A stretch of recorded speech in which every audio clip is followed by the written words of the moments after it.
เบอร์ที่ท่านโทรหาบ่มีคนรับสายกรุณาลองใหม่อีกครั้ง Sorry the number you dial does not answer please try again later ขออภัยได้จักโลได้จักโลได้6 โลฮะได้6 โล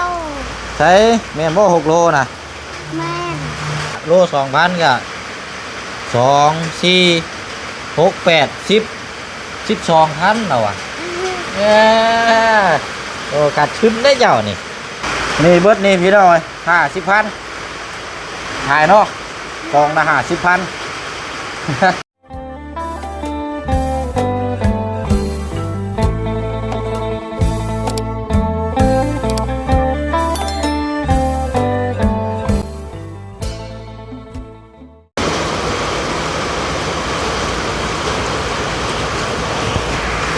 เอาพี่น้องเนาะฟ้าฝนตกลิ้นการหาอยู่หากินก็ลำบากแน่จังน้อยเนาะเพราะว่าฟ้าฝนนี่เป็นเหตุอยู่ได้พี่น้อยเนาะมาจอดรถอยู่นี่แหละพี่น้องเนาะมาอัปโหลดคลิปมาอัปโหลดคลิปลงก็เลยมาแล้วก็เห็นทางน้องปีกล้วยพี่น้องเนาะกันเชื่อว่าก็เป็นยังไงจังว่าน้องปีกล้วยเพราะว่าก่อนหน้าเห็นน้องเพิ่นก็มาขายปีอยู่นี้พี่น้องเพราะฉะนั้นก็เลยขออนุญาตห้องซื้อน้องเพิ่นน้องปีกล้วยซะเนาะพี่น้องเนาะแต่ว่าก็ห่างนานแล้วพี่น้องเนาะสำหรับทางน้องคนนี้เพราะว่าย้อนไปเกือบ1 เดือนแล้วคันสิว่าก็น้องเพราะฉะนั้นก็ไปพบพ่อทางน้องเพิ่นอยู่นี่ก็เมื่อสัมภาษณ์ทางน้องเพิ่นให้น้องเพิ่นว่าจะได้เข้ากินพี่น้องเนาะมื้อนี้ย้อนมาในรอบนี้ก็พบเจอน้องเพิ่นมื้อนี้จักแม่นมาขายหยังมื้อนี้พี่น้องเนาะนี่แหละโอ้ยเนาะเอาสบายดีก็ลูกอะไรอีกรอบชื่อนี่ได้ก่อไปเสียงลืมแหละชื่อนางดาฮะนางกระดารัตดนางกระดาแต่โบเสียงอยากเลื่อนชื่อน้องปีกล้วยเนาะปีกล้วยมันจำง่ายน้องมื้อนี้มาขายยังมื้อนี้ลูกไทยปีใช้ปีเจ้าอยู่ใช้น่ะใช้น่ะเบิ่งอยู่ฮะใช้มาเบิ่งอยู่หาปีนะมันแบบได้นะแม่ไม่รอพี่น้องนี่เลยปีเราใช้อันคนซื้อได้ใส่อยู่ใช้อันน่ะไปแล้วไปซื้อไปแล้วฮะไปซื้อไปแล้วคนบริมาซื้ออีกบ่ลูกซื้อมันก็ได้ไปเลยมันไปซื้อไปแต่ว่าเพิ่นยังสิกลับมาอีกอยู่บ่เพิ่นไปซื้อปีของบ้านอื่นบ่ใช้ของเจ้านะนี่บ่ตัวลุ่มนี่ได้ฉากของไทยนี่นะนี่ของเอื้อยเฮาของเอื้อยเจ้าของเจ้ามีจังอันนี้นะไปเอามาจะใช้นี่นะอายุชวนเจ้าหันบ่ไปหน่อยบักใหญ่ได้จักโลของเจ้าทักบูฮูฮะบูฮูแต่เอาสบายดีเด้อพี่น้องเนาะสบายดีพี่น้องน้ำกันอีกเนาะพี่น้องเนาะพบเจอกันอีกคือเก่าคือเดิมแจ็คสีว่าสีอธิบายในใดพี่น้องเนาะเพราะว่าก็นี่แหละอายุหรือว่าร่างกายประมาณนี้ก็ยังหู้จักความหาอยู่หากินแล้วก็พึ่งพาตัวเองได้แล้วก็สามารถซอยเดี๋ยวครอบครัวได้เนาะทั้งน้องกระดาฮะน้องกระดานุกลาเนาะ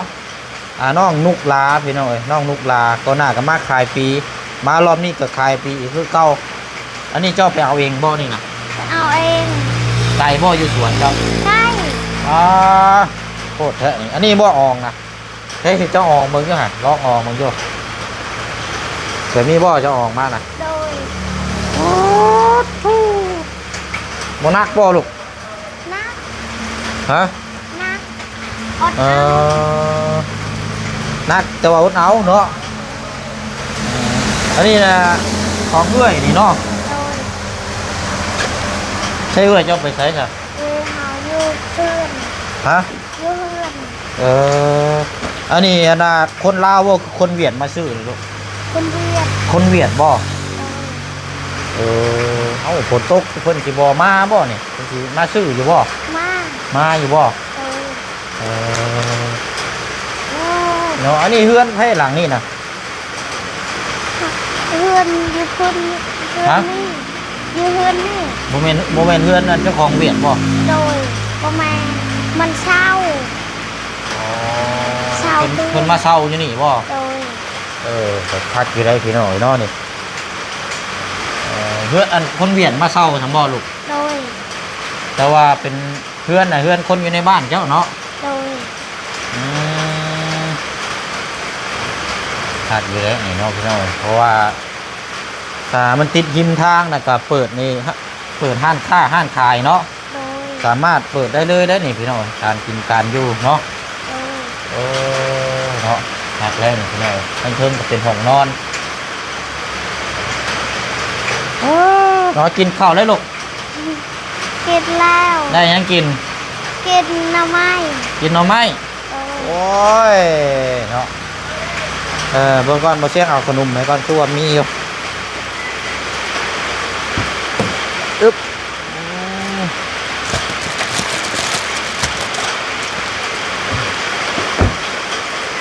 เอาฝนตกลิ้นเนาะบ่หนาวบ่ น้าว ฮะ น้าว ไฟใส่อยู่เทิงหั่นน่ะ น้อง น้องอย่าบ่เราบ่ลงมานั่งลุ่มพี่หรอก อาจารย์ เอามานั่งน้ำกันพี่แหละโอเคนั่งลงนั่งอยู่มองหันก็ได้ กูกู โอเคเอานั่งในรถนี่เจ้านั่งลงนี่ละอันนี้ก็แม่นบ่ปีบ่นี่นะเอาขนมลูกอ่ะเอาจับเอากินมึงโย ขอบใจ เอานี่แหละมันมีอยู่หลายห่อเอาลูกโอ้จักความเนาะจักไหวจักขอบใจเป็นดีนี่เนาะ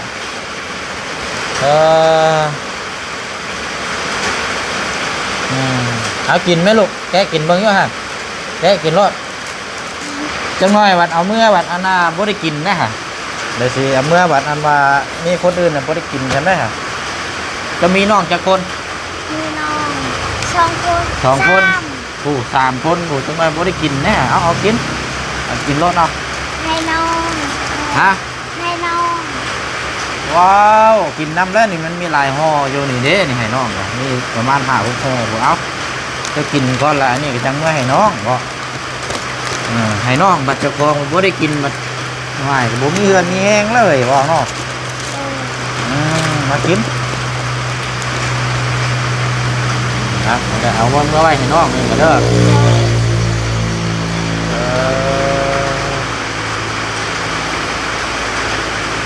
อันนี้รอถ้าเวียดมาซื้อปีไปน้อง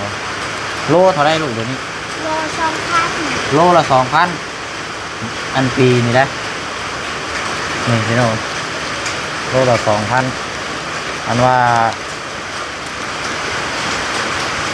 ของเจ้านี่สิได้จักโลใช่ไหมของเจ้านี่สิได้จักโล โอ้โห เนาะก็ดีดอแล้วนี่เนาะแค่เพราะอะไรแค่เนาะนะกินเฮ้ยเจ้าคือบุกินอ่ะนะ นี่ กินลูกกินก็มาส้นนี่แล้วจังน้อยจังจะไปเวียกต่ออีกพี่น้อยก็เข้ามาส้นพรมนี่ก่อนเห็นทางน้องลูกดามานั่งผ้าเขาเจ้ามาซื้อปีกล้วยอยู่เบิ้งโจมลงได้บ่นี่เดี๋ยวจ้างเอาโจมขึ้นเนาะปึ๊บตุ๊อันนี้ว่าของเจ้านะ โดย อันนั้นเก็บขึ้นให้อันเจ้าหน่อยใช่มาเบิ้งน้ำกันอยู่จักโลนี่ได้จักโลได้จักโล ได้6 โล ฮะ ได้6 โล ใช่แม่นบ่6 โลนะ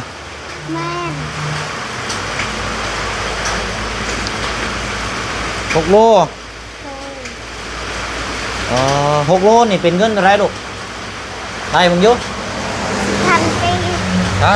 10,000 เอาว่าโล 2,000โมเมนต์บ่ โล2,000 นั่น 10,000 โล 2,000กับ6 โลแม่นบ่ใช้เบิ่งใหม่ก่อนนี่6 โลกับโล 2,000กับ 12 เราอ่ะโอ้กัดขึ้นได้เจ้านี่จะว่าเพิ่นจะว่าไปขายให้จะว่าเพิ่นตัวหลายเทื่อแล้วบ่จักอันนี้เนาะโอ้ยพี่น้องเอ้ย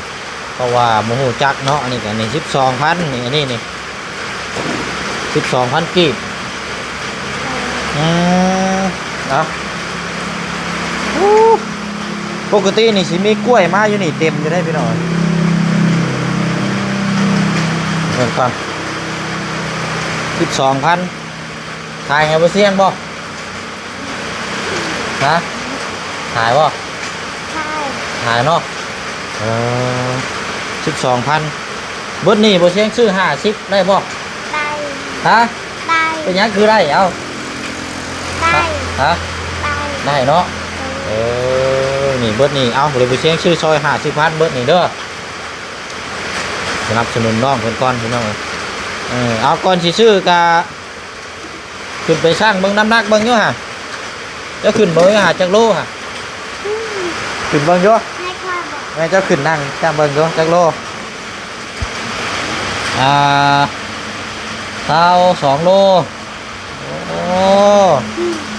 ก็2 โลจักปีก่อนเจ้าเนาะลูก โอ้โห โอ้โห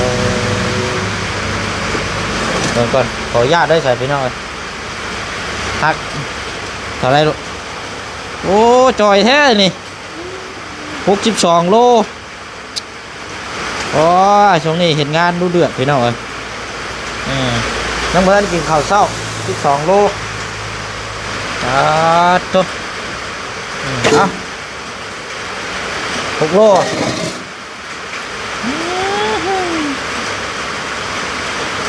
เป็นอะไรบ้านนี่คันว่าเจ้าขายแล้วเจ้าก็สิมือเฮือนบ่บ้านนี้นะเมื่อแล้วเนาะอันของเอ้ยเจ้าได้ค่ะ เอาใคร ขายแล้วบ่ขายอะไรเงินนะบ่ของเอ้ยเจ้านะยังแต่ว่าเจ้าก็ได้ขายแล้วเจ้าก็สิมือแล้วเนาะจริงผมบ่ได้ไปหาหน่อไม้บ่ รอ อากาศหนาวครับเนาะเด้อพี่น้องเอ้ย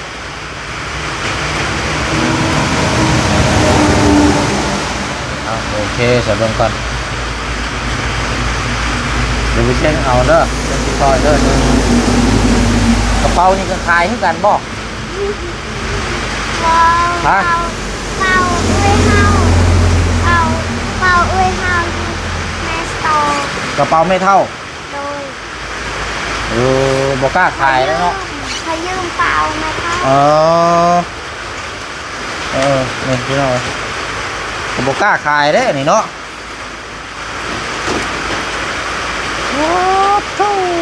เอาดูอ่ะดูไว้นี่เบิดนี่พี่น้อง50,000ขายเนาะกองละ50,000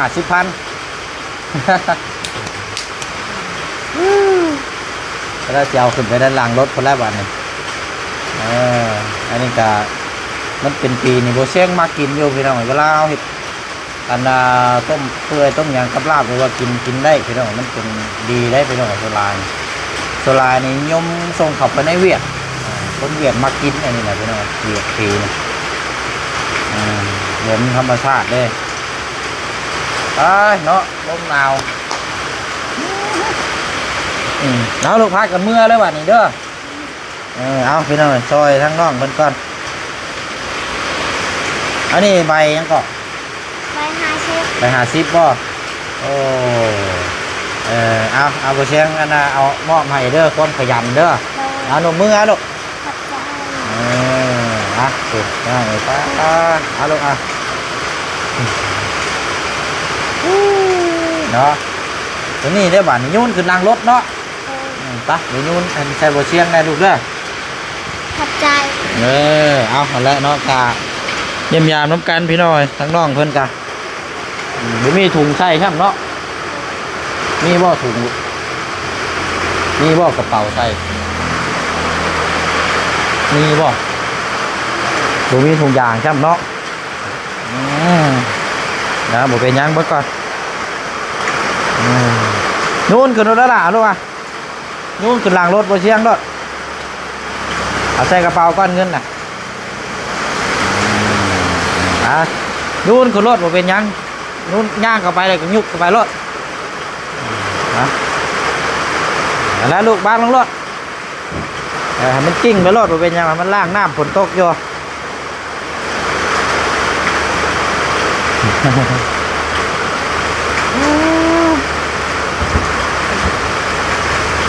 โอเคบ้านนี้ไปพากันเมื่อลูกบ้านนี้เมื่อบ่ฮะจังน้อยบ่นี่นั่งถ่ายอยู่นี่ก่อนเนาะอ้าวพี่น้องเอ้ยเดี๋ยวได้ชานี่ถ้าฝนตกยากพี่น้องเห็นไปเห็นงานกันลำบาก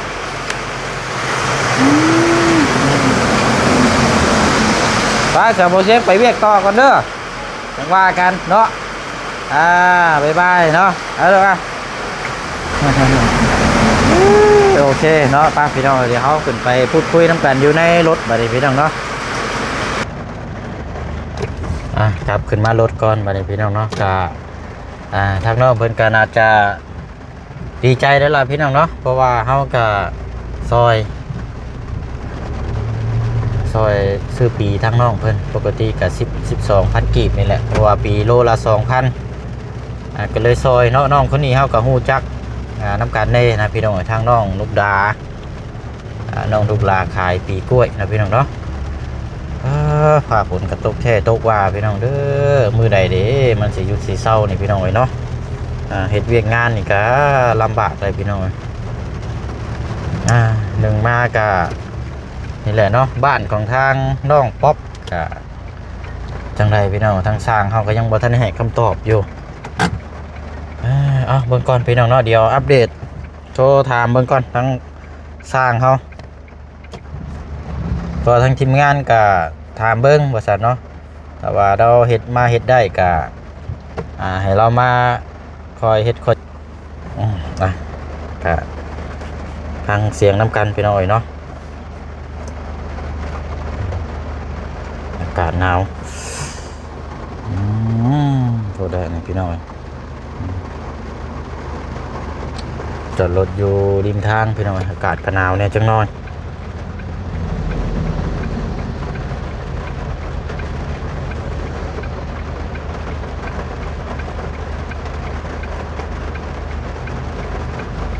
เชิญกันพี่น้อยบ้างกัน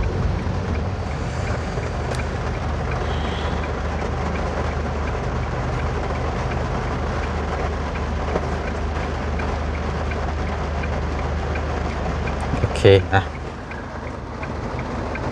มาสิหากินขนมระเบิดอะไรพี่น้อยลืมเอาให้ทั้งน้องน้อยเพิ่นกินหิวข้าว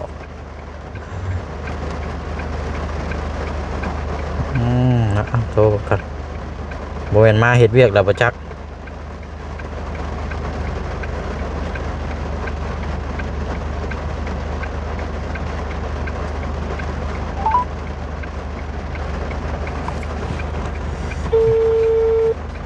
ติดอยู่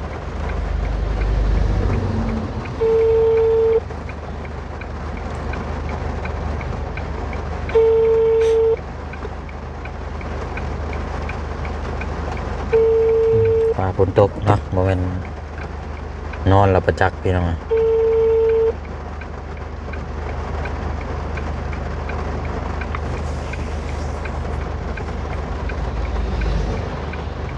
กรุณาฝากข้อความเสียงไว้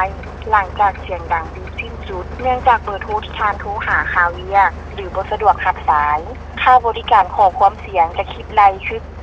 ขออภัยเบอร์ที่ท่านโทรหาบ่มีคนรับสายกรุณาลองใหม่อีกครั้ง Sorry the number you dialed does not answer please try again later ขออภัยเบอร์ที่ท่านโทรหาบ่มีคนรับสายกรุณาลองใหม่อีกครั้งเป็นอะไรเฮาบ้านนี่สีโทรตามมีบอหรือว่าสีชะลอเบิ่งก่อนโอ้ยเนาะพี่น้องแล้วบัดนี้มันก็ซ้ำเปิดประตูย่างลงไปผ้าผลห้ำเท่านั้นแหละบัดนี้พี่น้องเนาะเอากะ อยู่ในช่วงเวลาก้ำกึ่งเนาะถ้าว่าสิให้ทางสร้างเพิ่นมาเฮ็ดเวียกกับพี่น้องเพราะว่าฟ้าฝนตกมันก็เปียกๆมันก็ลำบากเนาะสิว่ากันแต่ว่าถ้าเพิ่นมาเฮ็ดได้ก็คอยเฮ็ดไปเนาะคอยจับคอยวายไปเมื่อวานนี่ก็มีทางพ่อลุงเนาะจากฝั่งไทยเพิ่นก็โทรมาดินน้ำบ่เสียงนะพี่น้องเนาะที่ทางสมทบเขตของทางน้องป๊อปนี่แหละพี่น้องก็เพิ่นว่าเพิ่นผ่านช่องของทางทีมงานนี่แหละพี่น้องเนาะแต่บ่เสียงยังบ่ทันได้ผ่านจักเทื่อแต่ว่าเพิ่นก็โทรมาลมมาคุยว่าอยากให้ทั้งน้องเพิ่นก็มีบ้านเรือนซ่านลานเป็ดเนาะพี่น้องเนาะก็เนาะก็ติดตามเบิ่งนํกันพี่น้องสำหรับทางพ่อน้องเปียวก็มียอดสมทบทางเขตของทางน้องป๊อปนี่ก็ทางไอ้ดองเนาะพี่น้องเนาะอยู่ทางต่างประเทศเนาะเพิ่นก็เป็นคนลาวเฮานี่แหละพี่น้องเนาะก็ได้ฝากเงินมาให้ทางผู้เชี่ยวนี่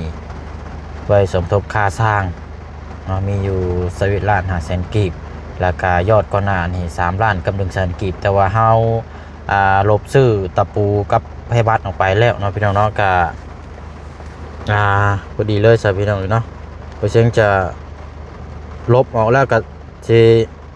เก็บยอดไว้ให้ค่าสร้างได้บัดนี้พี่น้องถ้ามันบ่พอจังไดก็จังว่ากันเนาะถ้าทีมงานมีมาเพิ่มก็จังสมทบใส่ให้ค่าสร้าง25 ล้านกีบเนาะ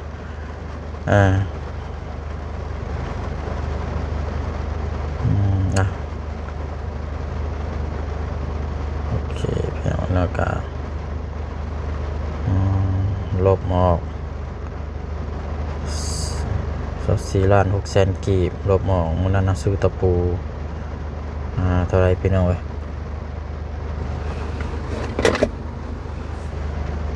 1 ล้าน 5 แสนบ่1 ล้านเท่าไรนี่แหละพี่น้องกับผ้าบัตรนำก็สิอยู่ในราวๆตอนนี้ลบออกไปประมาณ1 ล้าน 5 แสนเนาะเพราะว่าผ้าบัตรนำในมื้อนั้นก็สิเหลืออยู่23 ล้าน23 ล้านกับ1 แสนกีบเนาะมีแต่ว่าจะเก็บไว้บัดนี้พี่น้องเนาะมีอย่างเพิ่มเติมก็จังแจ้งกันเพราะว่ามันนั่นซื้อตะปูไปมอบมาแล้วกับผ้าบัตรนั่นแหละพี่น้องเนาะไปเนาะมีแต่ว่าแจ้งพี่แจ้งน้องประมาณนี้เนาะพี่น้องไปเวียกต่ออีกก้อนบัดนี้ก็เพิ่มเติมจังใดมีอย่างจังใดก็จังมาแจ้งพี่แจ้งน้องหมู่น้ำกันเนาะพี่น้องเนาะโอ้หิวเข่าแล้วบัดนี้มีเลยพี่น้องขนมเบิ้ลละป้าสาวพี่น้องเนาะลำลาก่อนเด้อพี่น้องเนาะซอยเดือทางน้องน้อยเพิ่นเนาะกะบ่ลงบ่ลายแต่ว่าเฮาก็อยากซอยเนาะพี่น้องเนาะเพราะนั่งรอถ่าคนมาซื้อปีกล้วยแล้วก็บ่มีคนซื้อผู้เชี่ยวก็ได้ซื้อแล้วก็ประมาณ 4-5 ผู้พวนี่แหละพี่น้องให้น้องเพิ่น50,000 กีบพอได้ใส่ส่วนตัวเราแต่ว่าเบิ่งน้องคนนี้นี่บ่น่าเก็บไว้หรอกพี่น้องน่าจะเอาไว้ทั้งพ่อแม่เก็บไว้นะอาจจะใช้จ่ายเนาะตั้งแต่ขนมมาให้กินนี่เราก็ยังบ่อยากกินอยากเอาเมื่อฝากทางนอกมาสั่นพี่น้องเนาะโอ้ยไปอะไรพี่น้องเนาะบ๊ายบายเด้อพี่น้องเด้อมีอย่างเพิ่มเติมจังใดก็จังแจ้งน้ำพี่น้ำนอกน้ำกันเนาะมื้อนี้ก็มานั่งอยู่ในรถพี่น้องก็บรรยากาศก็นี่จังน้อยเพราะว่ามันฝนตกเนาะพี่น้องเนาะบ๊ายบายพี่น้องเนาะพบกันในคลิปหน้าไปเดินทางก็ก่อนเฮาบัดนี้เนาะสบายดีเด้อพี่น้องเด้อ